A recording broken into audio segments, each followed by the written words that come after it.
12.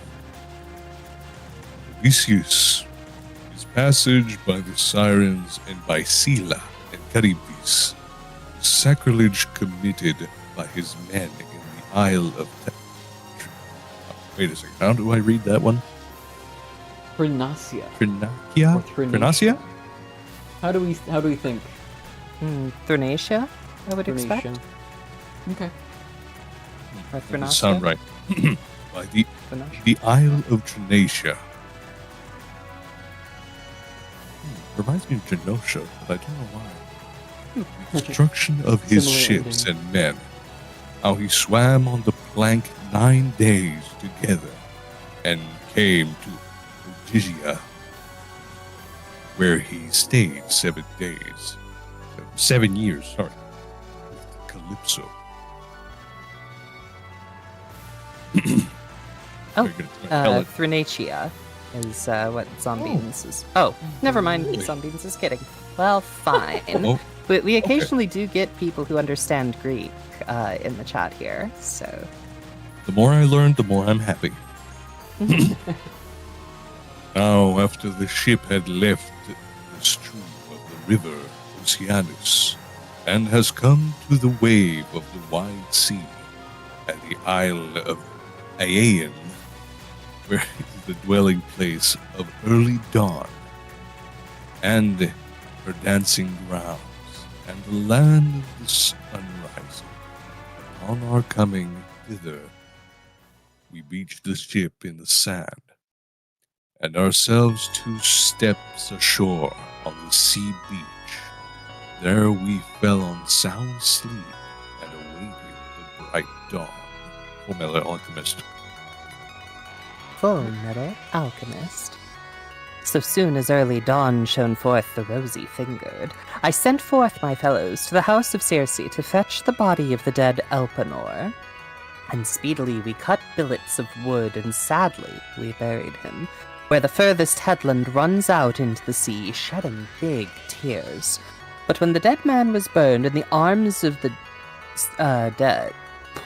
But when the dead man was burned in the arms of the dead, we piled a barrow and dragged up there on a pillar, and on the topmost mound we set the shapen oar. Now all that task we finished, and our coming out from Hades was not unknown to Circe. But she arrayed herself and speedily drew nigh, and her handmaids with her bare flesh and bread in plenty, and dark red wine. And the fair goddess stood in the midst and spake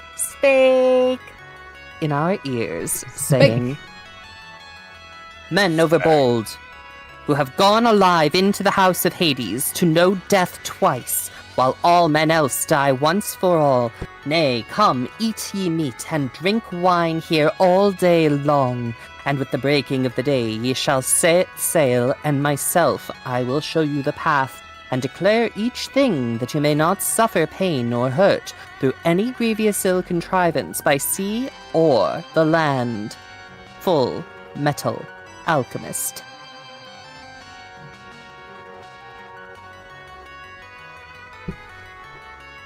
Is that good to me? Baljeet. Yep, that's you, Baljeet, so spake she is where we're starting here. Ah. Full Metal Alchemist. So spake she, and our lowly souls consented thereto. Thus for that time we sat the livelong day until the going down of the sun, feasting on abundant flesh and on sweet wine. Now when the sun sank and darkness came on, my company laid them to rest by the hawsers of the ship. Then she took me by the hand and led me apart from my dear company, and made me to sit down and laid herself at my feet, and asked all my tale. And I told her all in orderly, and I told her all in order duly. Then at the last the lady Circe spake unto me, saying, Spake. Even so, now all these things have an end. Do thou then hearken even as I tell thee, and the god himself shall bring back to thy mind. To the sirens first shalt thou come, who bewitch all men, whosoever shall come to them, whoso draws nigh them unwittingly, and hears the sounds of the sirens' voice. Never doth he see wife or babe stand by him on his return, nor have they joy at his coming. But but the sirens enchant him with their clear song. Sitting in the meadow, and all about is a great heap of bones of men, corrupt in death, and round the bones the skin is wasting. But do thou drive thy ship past, and knead honey-sweet wax, and anoint therewith the ears of thy company, lest any of the rest hear the song. But thou myself art minded to hear, let them bind thee in the swift ship hand and foot, upright in the masthead. And from the mast let rope's ends be tied, and that with the light thou mayest hear the voice of the sirens. And if thou shalt beseech thy company and bid them to loose thee, then let them bind thee with yet more bonds. But when thy friends have driven thy ship past these, I will not tell thee fully which path shall thenceforth be thine. But do thou thyself consider it, and I will speak to thee of either way. On the one side there are beetling rocks, and against them the great wave roars of dark-eyed amphitrite. Amphitrite. But yeah, I just had to move the page. Yeah. These, ye must know, are they the blessed gods called the rocks wandering. By this way even winged things may never pass. Nay, not even the cowering doves that bear ambrosia to Father Zeus. But the sheer rock evermore takes away one even of these, and the Father sends in another to make up the tale. Thereby no ship of men ever escapes that come thither. But the planks of ships and the bodies of men confusedly are tossed by the waves of the sea and of the storms of ruinous fire. One ship only of all that fare by sea hath passed that way, even Argo, that is in all men's minds, on her voyage from Aeetes, and even her the wave would lightly have cast thereupon the mighty rocks. But here, sent her by forward love of Jason, Full Metal Alchemist. Full Metal Alchemist. On the other part are two rocks, whereof the one reaches with sharp peak to the wide heaven, and a dark cloud encompasses it. This never streams away, and there is no clear air about the peak, neither in summer nor in harvest tide. No mortal man may scale it, or set foot thereon, not though he had 20 hands and feet. For the rock is smooth and sheer, as it were polished, and in the midst of the cliff is a dim cave turned to Erebus, towards the place of darkness, whereby ye shall even steer your hollow ship, noble Odysseus. Not with an arrow from a bow might a man in his strength reach from his hollow ship into that deep cave. And therein dwelleth... what pronunciation are we going with? Scylla. Scylla. Scylla seems the most. Gotcha. And therein dwelleth Scylla, yelping terribly. Her voice, indeed, is no greater than the voice of a newborn whelp, but a dreadful monster is she. Nor would any look on her gladly. Nor would any look on her gladly, not if it were a god that met her. Verily, she hath 12 feet, all dangling down, and 6 necks exceeding long, and on each a hideous head, and therein 3 rows of teeth set thick and close, full of black death. Ugh! Up to her middle is she sunk far down in the hollow cave, but forth she holds her heads from the dreadful gulf, and there she fishes, swooping round the rock for dolphins or sea dogs or whatso greater beast she may anywhere take, whereof the deep-voiced amphitrite feeds clowns. Where are the clowns factor in, you guys? Whereof the deep-voiced amphitrite feeds countless flocks. I don't know if they're countless flocks of clowns, but thereby no sailors boast that they have fled scatheless ever with their ship, for with each head she carries off a man, whom she hath snatched from out the dark proud ship. Full Metal Alchemist. We're at but there, right? But Yep. that other cliff. Or but that. Okay. But that other cliff, Odysseus, thou shalt note, lying lower, hard by the first, thou couldn't send an arrow across, and thereon is a great fig tree, growing in fullest leaf, and beneath it mighty Charybdis suck down black water. Thrice a day she spouts it forth, and thrice a day she sucks it down. Terrible, wise. Never mayest thou be there when she sucks the water, for none might save thee then. From thy bane not even the earth shaker. But take heed and swiftly drawing nigh to Scylla.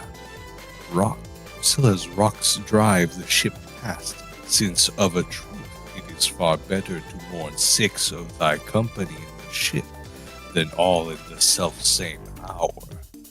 So spake she, but I answered and said unto her, Come, I pray thee, Heron goddess, tell me true, if there be any means whereby I might escape from the deadly Charybdis, and avenge me on that other, when she would prey upon my company.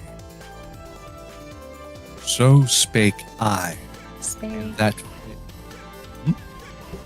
we have a counter for every time that the word spake comes up. So when you hear me, It is a weird word. It's, Yeah, that's what yeah, it read is. 166 times Okay. so far. It's our, Really? it's our little. Well, Yeah. it really should be more than that. It should be didn't Should be start more. until like Dang. We didn't start couple the books steak in. counter until a couple weeks in, but we find. Honestly, for the, we find it Every time you easier. read that, I thought you said spank. I was confused every time until I reread it. spank. So spank I. Bang. And that fair goddess answered me, Man overbold, lo, now again the deeds of war are in thy mind, and the travail thereof wilt. That's a French word. It is. Travail? Yeah. That's a French word. Yes. Thereof wilt thou not yield thee. Even in the deathless gods, as for her, she is no mortal, but an immortal plague, dread, grievous and fierce, and not to be fought with. Dogman, you're And losing again- your mic. Oh, I'm sorry, I'm slowly going away. Walks away from the stage. Pretty much. That's Liz. Grievous and fierce, and not to be fought with. And against there is no defense. Flight is the bravest way. For if thou tarry to do in thine armor by the cliff, I fear lest once again she sally forth and catch at thee with so many heads and seize as many men as before. So drive past with all thy force, and call on Crataeis, mother of Scylla, which bore her for a bane to mortals, and she will then let her from darting forth thereafter. Then thou shalt come unto the isle of Trinacia. There are there many kine of Helios and his brave flocks, feeding 7 herds of kine, and as many goodly flocks of sheep, and 50 in each flock. They have no part in birth or in corruption, and there are goddesses to shepherd them, nymphs with fair tresses, Aethusa and Lampete, whom bright Nere bear the Helios Hyperion, now then, Full Metal Alchemist. Now when the lady their mother had borne and nursed them, she carried them to the isle Thrinacia to dwell afar, that they should guard their father's flocks and his kine with shambling gait. If thou dost these no hurt, being heedful of thy return, truly ye may even yet reach Ithaca, albeit in evil case. But if thou hurtest them, I foreshadow ruin for thy ship and for thy men, and even though thou shouldest thyself escape, late shall thou return in evil plight, with the loss of all thy company. So spake she, and anon came the golden-throned dawn. Then the fair goddess took her way up the island, but I departed to my ship and roused my men themselves to mount the vessel and loose the hawsers. And speedily they went aboard and sat upon the benches, and, sitting orderly, smote the grey sea water with their oars. And in the wake of our dark-prowed ship, she sent a favouring wind that filled the sails, a kindly escort, Even Circe of the braided tresses, a dread goddess of human speech. And straightway we set in order the gear throughout the ship and sat us down, and the wind and the helmsman guided our bark. Then I spake among my company with a heavy heart. Friends, for as much as it is not well that one or two alone should know of the oracles that Circe, the fair goddess, spake unto me, therefore I will declare them with that foreknowledge we may die, or haply shunning death and destiny escape. First she bade us avoid the sound of the voice of the wondrous sirens in their field of flowers, and me only she bade listen to their voices, so bind ye me in a hard bond, that I may abide unmoved in my place, upright in the mast's stead. And from the mast let rope ends be tied, and if I beseech and bid you to set me free, then do ye restrain me with yet more bonds. Full Metal Alchemist. Full Metal Alchemist. Thus I rehearsed these things one and all, and declared them to my company. Meanwhile, our good ship quickly came to the island of the Sirens Twain, for a gentle breeze sped her on her way. Then straightway the wind ceased, and lo, there was a windless calm, and some god lulled the waves.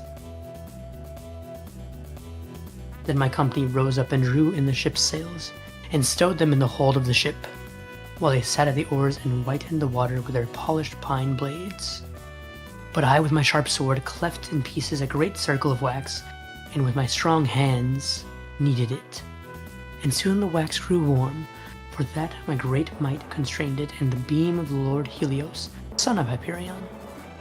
And I anointed therewith the ears of all my men in their order, and in the ship they bound me hand and foot, upright in the masthead, and from the mast they fastened rope ends, and themselves sat down and smote the grey sea water with their oars. But when the ship was within the sound of a man's shout from the land, we fleeing swiftly on our way, the sirens espied the swift ship, speeding toward them, and they raised their clear-toned song. Hither, come hither, renowned Odysseus, great glory of the Achaeans. Here stay thy bark, that thou mayest listen to the voice of us twain.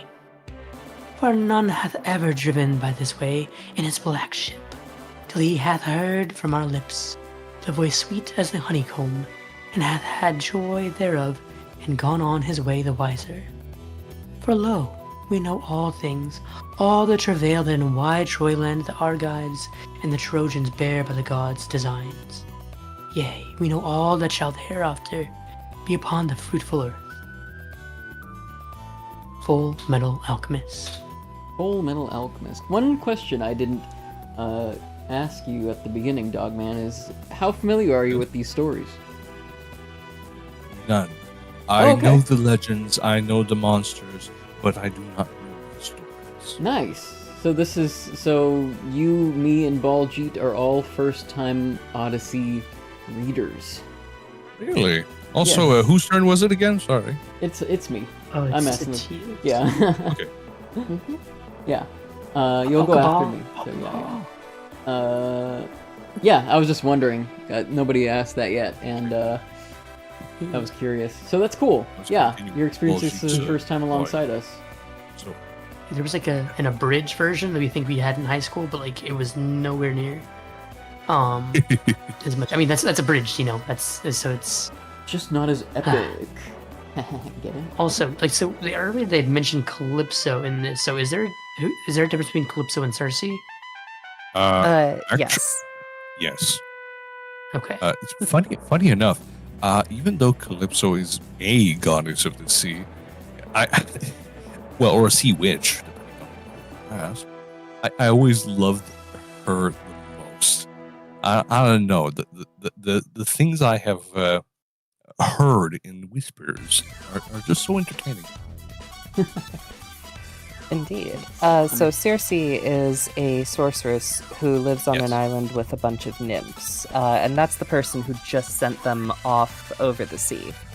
Calypso is a goddess who lives on her own island and tends to keep a gentleman companion when possible, but being immortal, they all kind of eventually wither away and die.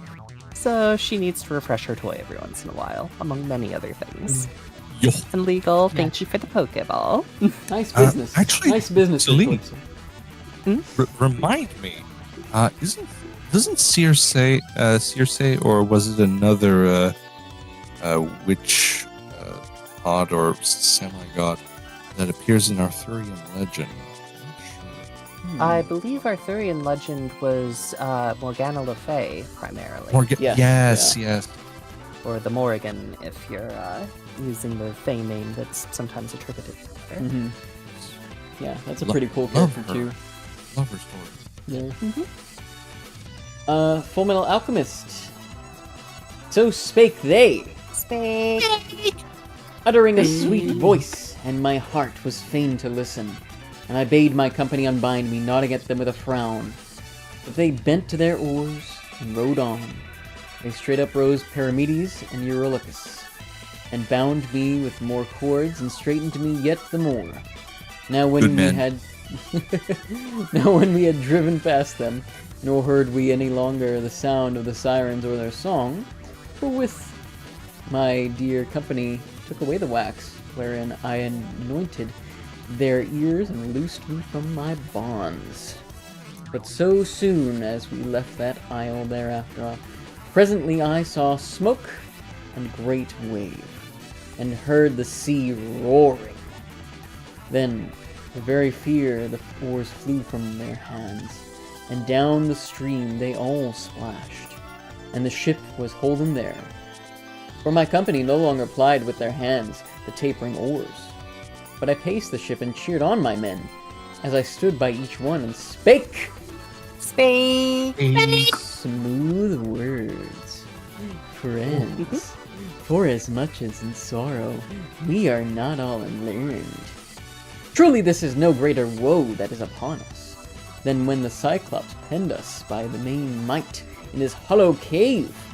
But even thence we made escape by my manfulness, even by my counsel Fucking and ego. my wit. And someday I think that this adventure too we shall remember. Come now, therefore, let us all give ear to do according to my word.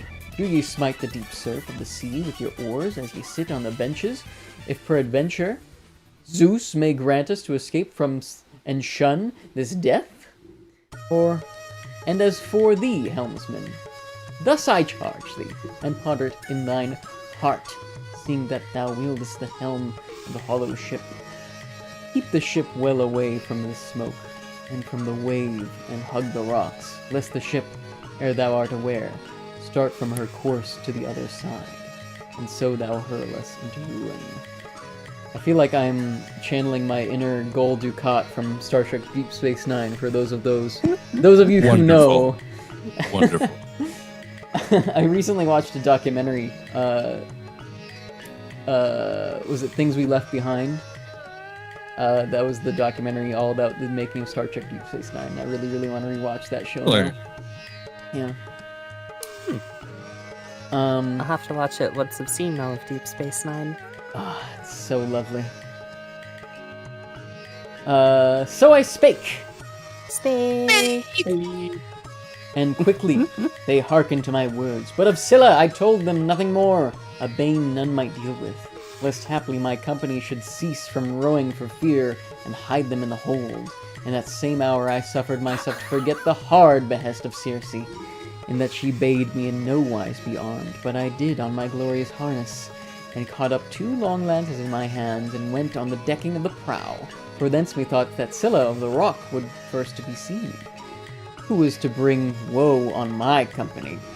Yet could I not spy her anywhere, and my eyes waxed weary for gazing all about toward the darkness of the rock. Next we began to sail up the narrow strait, lamenting, for on the one hand lay Scylla, and on the other mighty... Oh, how did you pronounce this dog, man? So Charybdis. lovely. Charybdis. Charybdis. I'm gonna roll my R's on that. In terrible wise sucked down the salt sea water. As often as she belched it forth like a cauldron on a great fire, she would seethe up through all her troubled deeps, and overhead the spray fell on the tops of either cliff. But oft as she gulped down the salt sea water, within she was all plain to see through her troubled deeps, and the rock around roared horribly, and beneath the earth was manifest swart with sand, and pale fear gat hold on my men. Toward her then we looked, fearing destruction, but Scylla meanwhile caught from out my hollow ship 6 of my company, the hardiest of their hands, and the chief in might. And looking into the swift ship to find my men, even then I marked their feet and hands as they were lifted on high, and they cried aloud in their agony, and called me by name for that last time of all. Even as when as Fisher. Interesting way to start a sentence. Is it even as when as Fisher on some headland lets down with a long rod his baits for a snare to the little fishes below, casting in the deep of the horn of an ox of the homestead, and as he catches each flings it writhing ashore, so writhing were they borne upward to the cliff. And there she devoured them, shrieking in her gates, they stretching forth their hands to me in the dread death struggle. I love how her anatomy and physiology is described in this kind of metaphorical way. Is really cool. Honestly, depending on which one's which, Scylla could be interpreted as a sort of disfigured Hydra, and Scylla could just be a giant worm, just That's true. sucking everything in. Or giant sea cucumber. You know what? Monster sea cucumber. Sea worm. Lamprey. Sea Who worm. knows? Could be all things. Actually, yeah, lamprey sounds better. They got the teeth. A 6-headed lamprey, huh? That'd be terrifying. A giant one too. Yeah. Yeah. Oh, imagine the snot out of that. Yeah. Ooh. You can see. And the most pitiful thing was this, that mine eyes have seen of all my travail in searching out the paths of the sea. Now when we had escaped the rocks and dread Charybdis and Scylla, thereafter we soon came to the fair island of the god, where we the goodly kin, broad of brow, and the many brave flocks of Helios Hyperion. I think that was pronounced kine. It Oh, is. yes, kine. Are you familiar with what kine are? No, I'm not.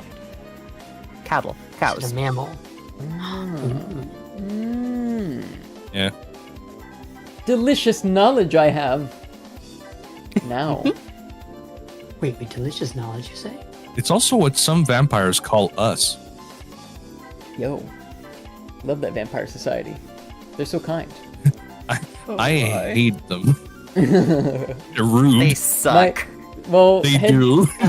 my head canon for Vampire Society is that if it was a world full of vampires, everybody would be so polite that they wouldn't be able to go in each other's houses, and What? they'd No. have to ask 3. They are not only the worst kind of class-based society, it's not only just a pyramid scheme. They are so ruthless to even each other. It's a conspiracy. It's like, each vampire is its own mob boss. True. It's the best way to put it. Yeah, but for me, my head canon, in my head canon, in my world, Okay. the vampires are a nice little farming community, and they borrow blood from their animal friends, and they ask politely whether they can come to dinner to their friend's house. I mean, it seems more like a vampire bat than actual vampire then. Or they just do a little bit of scraping on licking kind of thing. No, this vampires, humanoid vampires, people. Yeah, no, I'm just saying more akin to the behavior of Sure, actual yeah. vampire bat. Maybe that's an alternate path. Then while as yet I was in my black ship upon the deep, I heard the lowing of the cattle being stalled, and the bleating of the sheep. And on my mind there fell the saying of the blind seer, Theban Tiresias, and of Circe of Aia, who charged me very straitly to shun the isle of Helios, the gladdener of the world. Then I spake out among my company in sorrow of heart. Hear my words, my men, albeit in evil plight, that I may declare unto you the oracle of Tiresias and the Circe, and of Circe of Aia, who very straightly charged me to shun the Isle of Helios. I just thinking about that, Bladder. Well, just thinking about that. For there, she said, the most dreadful mischief would befall us. Nay, drive ye, then the black ship beyond, and past that isle. Full Metal Alchemist. Which one do I start from the top? So spake I is where you're going to be starting. Okay. Speak! So spake I, Spake.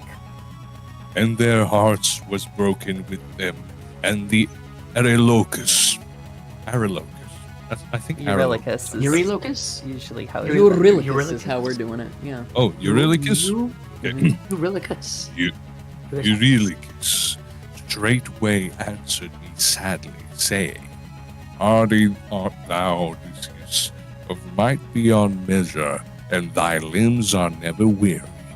Verily thou art fashioned all of iron, that sufferest not thy fellows o'erdone with toil and drowsiness, to set foot on shore, where we might presently prepare us a good supper in this sea-girt island.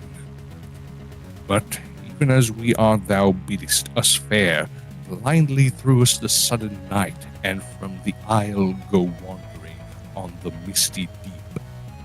And strong winds, the bane of ships, are born of the night.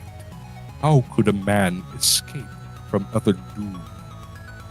If there chance to come a sudden blast of the south wind, or of the boisterous west, which mainly wreck ships beyond the will of the gods, the lords of all, howbeit for this present let us yield to the black night, and we will make ready our supper, abiding by the swift ship, and in the morning we will climb on board, and put out into the broad deep.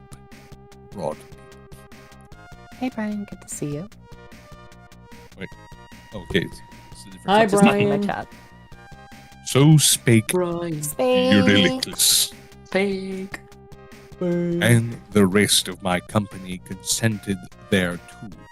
Then the last I knew that some god has indeed imagining evil, and I uttered my voice and spake unto him winged words. Eurylochus, verily ye put force upon me, being but one among you all. But come swear me now a mighty oath, one and all, to the intent that if we light on a herd of kine, or a great flock of sheep, none in the evil folly of his heart may slay any sheep or ox. But in the quiet eat ye the meat which the deathless Circe gave. So I spake, Spake. Speak. and straightway they swore to refrain, as I commanded them. Now after they had sworn and done that oath, we stayed our well-builded ship in the hollow harbor, near to a well of sweet water. And my company went forth from out the ship, and deftly got ready supper. They weren't weird. But when they had put from them the desire of meat and drink, thereafter they fell a-weeping, as they thought upon their dear companions, whom Scylla had snatched from out the hollow ship, and so devoured. And deep sleep came upon them amid their weeping, and when it was so, I was about to read it again. The third watch of the night, and the stars had crossed the zenith. Zeus, the cloud gatherer, roused against them an angry wind with wondrous tempest, and crowded in cloud, land and sea alike, and from heaven sped down the night. Now when early dawn shone forth, the rosy-fingered we beached the ship, and dragged it up within a hollow cave, where I hate when they word it like that. Where were the fair dancing grounds of Greece, and the places of their session, Thereupon I ordered a gathering of my men and spake in the midst, saying, Friends, for as much as there is yet meat and drink in the swift ship, let us keep our hands off those kinds, lest some evil thing befall us. For these are the kind and the brave flocks of a dread god, even of Helios, who overseeth all and heareth all things. So I spake, their lordly spirits hearkened thereto. Then for a whole month the south wind blew without ceasing, and no other wind arose, save only for the east and the south. Full Metal Alchemist. Full Metal Alchemist. Now, so long as my company still had corn and red wine, they refrained them from the kine, for they were fain of life. But when the corn was now all spent from out the ship, and they went wandering with barbed hooks in quest of game, as needs they must, fishes and fowls, whatsoever might come to their hand, for hunger gnawed at their belly, then at last I departed up the isle, that I might pray to the gods, if perchance some one of them might show me a way of returning. And now, when I had avoided my company on my way through the island, I laved on my hands where was a shelter from the wind, and prayed to all the gods that hold Olympus. But they shed sweet sleep on my eyelids, and Eurylochus the while set forth an evil counsel to my company. Hear my words, my friends, though ye be in evil case. Every shape of death is hateful to wretched mortal, but to die of hunger and so meet doom is the most pitiful of all. Nay, come, we will drive off the best of the kine of Helios, and will do sacrifice to the deathless gods who keep wide heaven.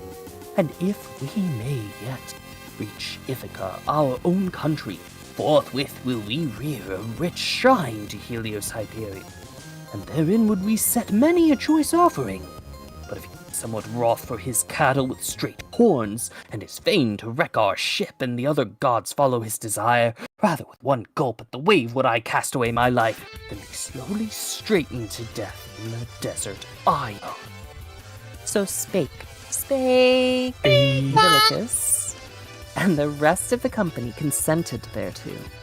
Forthwith they drave off the best of the kine of Helios, that were nigh at hand, for the fair kine of shambling gait and broad of brow were feeding no great way from the dark-prowed ship.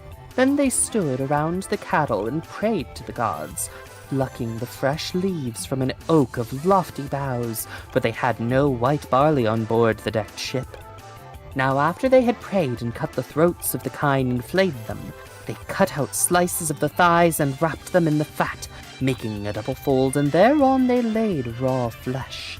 Yet they had no pure wine to pour over the flaming sacrifices, but they made libation with water, and roasted the entrails over the fire.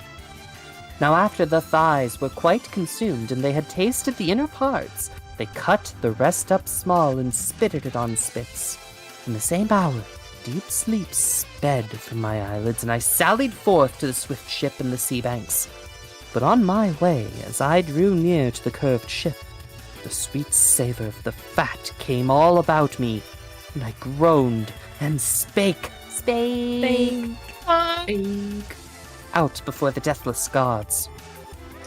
Father Zeus and all ye blessed gods that live forever, verily, my undoing ye have lulled me with a ruthless sleep, and my company abiding behind have imagined a monstrous deed. Then swiftly to Helios Hyperion came Lampetie of the long robes, with the tidings that we had slain his kine, and straight he spake with angry heart amid the immortals. Father Zeus and all ye other blessed gods that live forever, take vengeance, I pray you, on the company of Odysseus, son of Laertes, that have insolently roasted my cattle, wherein I was wont to be glad as I went toward the starry heaven, and when I again turned earthward from the firmament. And if they pay me not full atonement for the cattle, I will go down to Hades, and shine among the dead.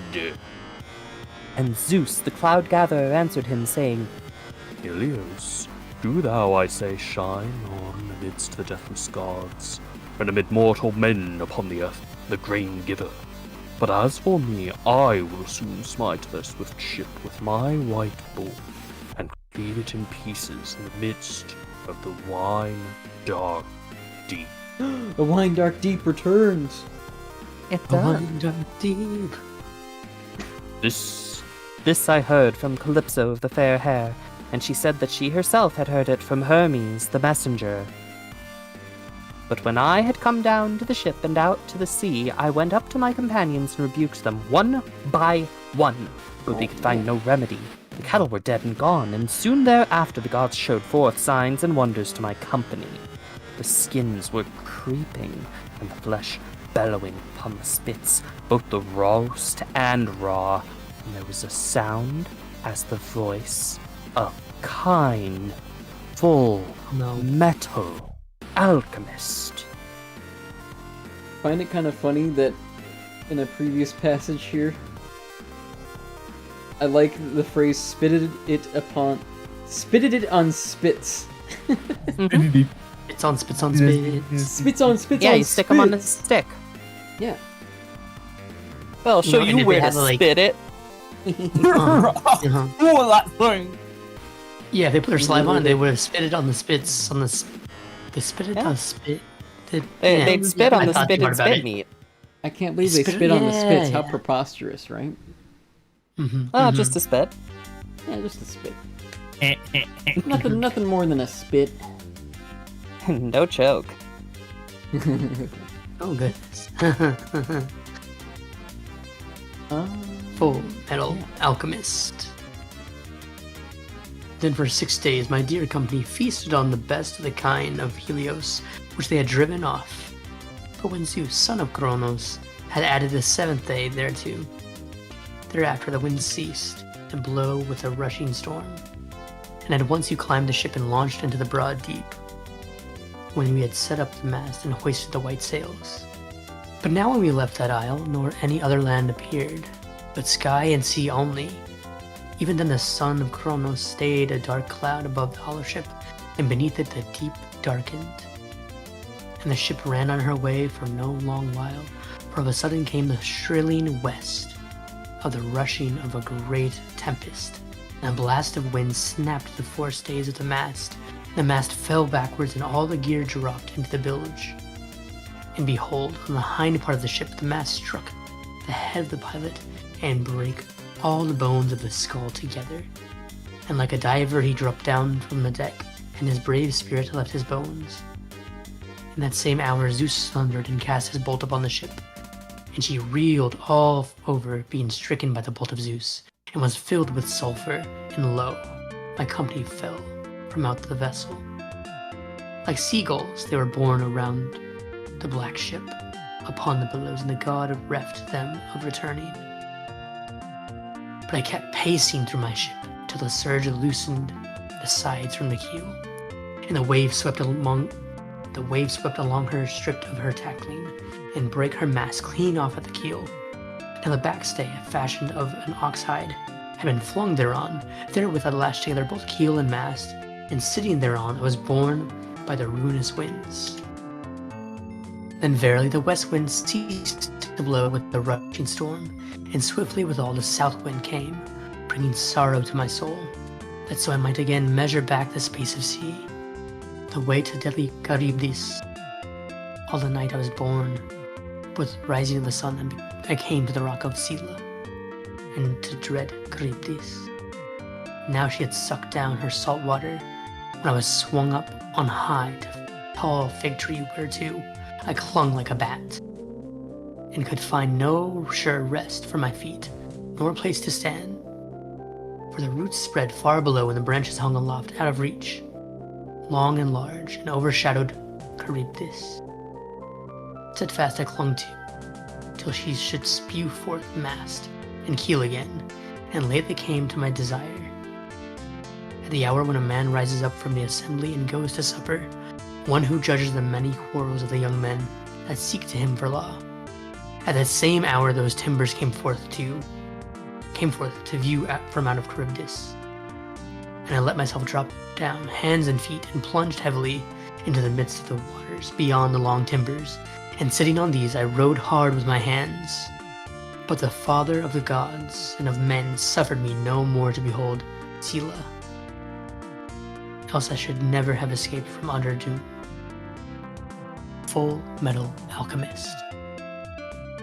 Full Metal Alchemist. Thence for 9 days I was born, and on the 10th night the gods brought me nigh to the isle of Ogygia? Ogygia? Ogysia. Ogygia. Ogysia? Ogygia. It sounds like something I would call my dog. Where Call you dwells dog Calypso. Isha. Yeah.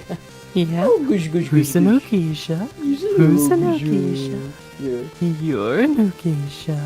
Yeah.